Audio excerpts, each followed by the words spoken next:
पंजाब और खैबर पख्तूनख्वा में इंतखाबात इल्तवा केस। सुप्रीम कोर्ट का 5 रुकनी बेंच टूट गया। जस्टिस अमीनुद्दीन ने जस्टिस काजी फाइज ईसा के फैसले के तनाजुर में केस सुनने से माजरत कर दी। अदालत उस्मा में केस की समाअत मौखर, नए बेंच की तश्कील के लिए मामला चीफ जस्टिस को भेज दिया गया। मुख्तसर अदालती हुक्म के मुताबिक मुकदमा आज उसी बेंच के सामने 11:30 बजे मुकर्रर किया जाएगा। जस्टिस अमीनुद्दीन खान बेंच का हिस्सा नहीं होंगे। गुज़िश्ता रोज जस्टिस काजी फाइज की सरबराही में 3 रुकनी बेंच ने आर्टिकल 184(3) के तहत अज़खुद नोटिस के तमाम केसेस मुलतवी करने का हुक्म दिया था। 5 रुकनी बेंच हो या फुल कोर्ट, कोई फर्क नहीं पड़ता। इमरान खान का ट्वीट। चेयरमैन पीटीआई कहते हैं कि इम्पोर्टेड हुकूमत और इलेक्शन कमीशन आइन का मजाक उड़ा रहे हैं। मुखालिफिन इंतखाबात से खौफजदा हैं। ये सजा याफ्ता लीडरों को क्लियर कराने की खातिर आइन की हुक्मरानी तबाह करने के लिए तैयार हैं।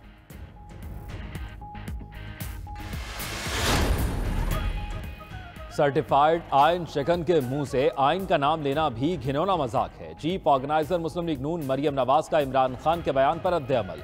कहा, जो साजिश तुमने नए सहूलतकारों की मदद से तैयार की वो पकड़ ली गई है। मुल्क, रियासत और इदारे दहशतगर्द और फितने के हुक्म पर नहीं चल सकते।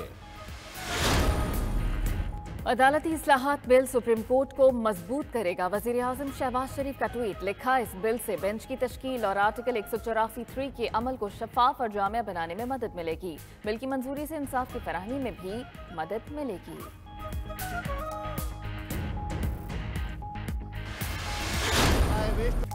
अदालती इस्लाहात का बिल सेनेट से भी मंजूर। ऑपोजिशन का भरपूर एहतजाज भी किसी काम ना आया। सुप्रीम कोर्ट प्रैक्टिस एंड तरीकाकार बिल के हक में 60 और मुखालिफत में 19 वोट आए। फाटा और बलोचिस्तान अवामी पार्टी के सेनेटर्स ने भी हिमायत की। ऑपोजिशन की बिल कायमा कमेटी के सपुर्द करने की तहरीक मुस्तरद। बिल की मंजूरी के दौरान ऑपोजिशन अरकान का शोर शराबा, चेयरमैन डाइस का घेराव, बिल की कॉपियां फाड़ दी। एहतजाज के बाद ऑपोजिशन अरकान ऐवान से बाहर चले गए। बिल के तहत चीफ जस्टिस का अज़खुद नोटिस का इख्तियार महदूद। बेंचों की तश्कील और अज़खुद नोटिस का फैसला एक कमेटी करेगी। कमेटी में चीफ जस्टिस और 2 सीनियर तरीन जजेस होंगे। चेयरमैन सेनेट ने बिल सदर ममलिकत को इरसाल कर दिया। मंजूरी के बाद बिल बाकायदा एक्ट ऑफ पार्लियामेंट बन जाएगा। पार्लियामान ने कानून साजी से सुप्रीम कोर्ट को मजबूत किया है। सुप्रीम कोर्ट के तमाम जजेस बराबर हैं। वफाकी वज़ीर कानून आज़म नज़ीर तारड़ की मीडिया से गुफ्तगू।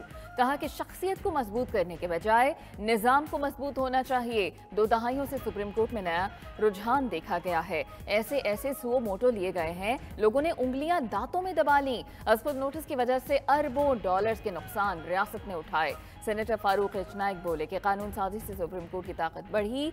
सियासी फैसले पार्लियामान में होने चाहिए, किसी और फोरम पर नहीं। अदालत के बजाय सियासी फरीक़ैन मिलकर फैसला करें कि इलेक्शन कब होगा। सुप्रीम कोर्ट खुद को सियासत की दलदल से महफूज रखे। इंसाफ के पलड़े बराबर होंगे तो तारीख याद रखेगी। वज़ीर दिफा ख्वाजा आसिफ के सुप्रीम कोर्ट के बाहर गुफ्तगू करते हुए कहना था कि अदालत में जो दरारें नजर आ रही हैं वो दूर होनी चाहिए। इख्तलाफात मुल्क के लिए अच्छा शगुन नहीं। मुज़ाकरात होने हैं तो तमाम स्टेक होल्डर्स को शामिल किया जाए। वज़ीर दाखिला राना सनाउल्लाह बोले, मुल्क में सियासी दर्जा हरारत कम होना चाहिए। लोगों को मामलात के हल के लिए मुशावरत से काम लेना चाहिए। 12 या 16 अगस्त के बाद हमारी हुकूमत नहीं होगी। सुप्रीम कोर्ट को शिकस्त देने की कोशिश हो रही है। कोई सानेहा हो गया तो मुल्क बड़े बहरान से 2-4 हो जाएगा। पीटीआई रहनुमा फवाद चौधरी की गुफ्तगू। कहा, हम आइन और सुप्रीम कोर्ट के साथ खड़े हैं। मुकर्ररा वक्त पर इलेक्शन न हुए तो पीटीआई वकला के साथ सड़कों पर होगी। शाह महमूद कुरैशी ने खबरदार किया कि आइन के खिलाफ कोई इक़दाम जमहूरियत के लिए नुकसानदेह है। इलेक्शन कमीशन को वक्त पर इंतखाबात कराने चाहिए। पीटीआई ने कभी बात करने और बैठने से इनकार नहीं किया। असद उमर ने कहा कि आइन सबके लिए मुकद्दम है। सुप्रीम कोर्ट पर दबाव डालने की हर कोशिश के खिलाफ खड़े हैं। पार्लियामेंट भी सुप्रीम कोर्ट को डिक्टेट नहीं कर सकती। पीडीएम हुकूमत इलेक्शन रोककर कौमी सलामती से खेल रही है। मरकजी सदर पीटीआई चौधरी परवेज इलाही की तनकीद। साबिक अरकान कौमी असम्बली से मुलाकात के दौरान कहा, बदनीयती पर मबनी कानून साजी की कोई आईनी हैसियत नहीं, चाहे वो पार्लियामेंट ही क्यों ना करे। पार्लियामेंट सुप्रीम जरूर है, लेकिन हुकूमत को मालूम होना चाहिए कि सुप्रीम कोर्ट भी सुप्रीम है।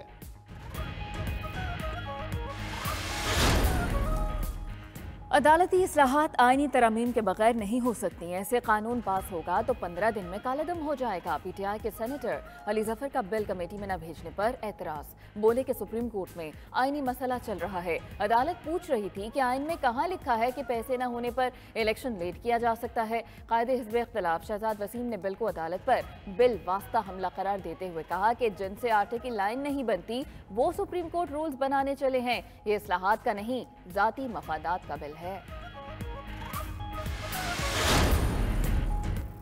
इमरान खान नाअहली केस काबिल समात है या नहीं? इस्लामाबाद हाई कोर्ट ने मुबैना बेटी टेरियान छुपाने से मुतल्लिक इमरान खान के खिलाफ नाअहली दरखास्त के काबिल समात होने पर फैसला महफूज कर लिया।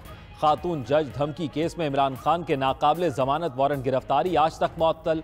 फरीकैन को नोटिस जारी। तोशाखाना केस में इमरान खान को लंबी तारीख मिल गई। आज हाजी से इस्तिस्ना की दरखास्त भी मंजूर। समात 29 अप्रैल तक मुलतवी। उधर इमरान खान खुद नैब तरमीमी कानून का सहारा लेने लगे। नैब नोटिस को तरमीमी कानून के तहत गैर कानूनी करार दे दिया। कहा नैब अपने इख्तियार से बाहर भेजा गया, नोटिस फौरी तौर पर वापस ले।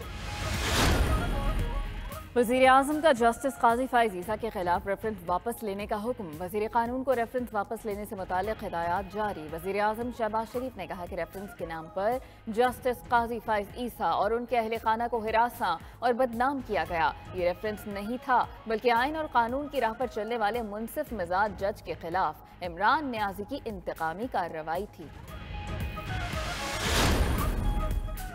सुप्रीम कोर्ट में हाफिज कुरान को 20 इजाफी नंबर देने के केस का इख्तलाफी नोट जारी। जस्टिस शाहिद वहीद ने 5 सफ़ात पर मुश्तमिल इख्तलाफी नोट में लिखा, जस्टिस काजी फाइज ईसा और जस्टिस अमीनुद्दीन के फैसले से इत्तफाक नहीं करता।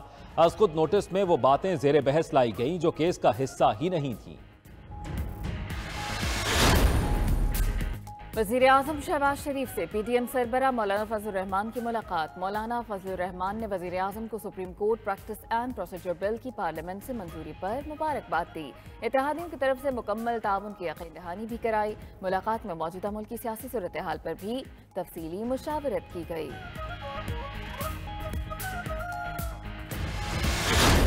वज़ारत ख़ारिजा में गैर मुल्की सुफरा के लिए इफ्तार डिनर। वज़ीर ख़ारिजा बिलावल भुट्टो ने अपने खिताब में कहा कि रमज़ान हमें माली मुश्किलात का शिकार लोगों की मदद की याद दिलाता है। दीगर मुल्कों की तरह पाकिस्तान को भी मुख्तलिफ चैलेंजेस का सामना है। चैलेंजेस से निपटने के लिए दोस्त ममालिक ने हमारी मदद की, जिस पर हम उनके मशकूर हैं।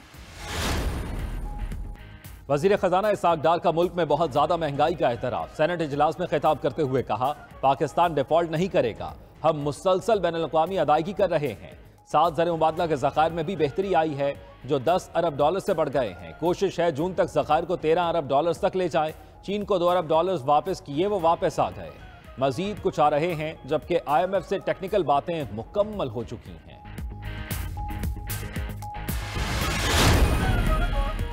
मुल्क में गैर मुल्की ज़र मुबादला के ज़खायर में कमी। स्टेट बैंक के पास ज़र मुबादला के ज़खायर 35 करोड़ डॉलर कमी से 4.2 अरब डॉलर रह गए। कमर्शियल बैंकों के ज़खायर 5.57 अरब डॉलर की सतह पर आ गए। मुल्क के मजमूई ज़र मुबादला ज़खायर 9.18 अरब डॉलर की सतह पर आ गए। कराची में गैस लोड शेडिंग का मसला एक दिन में हल। वज़ीर आज़म शहबाज शरीफ के तलब करदा हंगामी इजलास से कराची के शहरियों की शिकायत का फौरी अज़ाला। वज़ीर आज़म हुक्काम पर बरस पड़े। सहरो इफ्तार में शहरियों को गैस की बिला तात्तुल फराहमी यकीनी बनाने की हिदायत। वज़ीर आज़म ने गुज़श्ता रोज़ पार्लियामेंट में कराची में गैस फराहमी की शिकायत का सख्त नोटिस लिया था।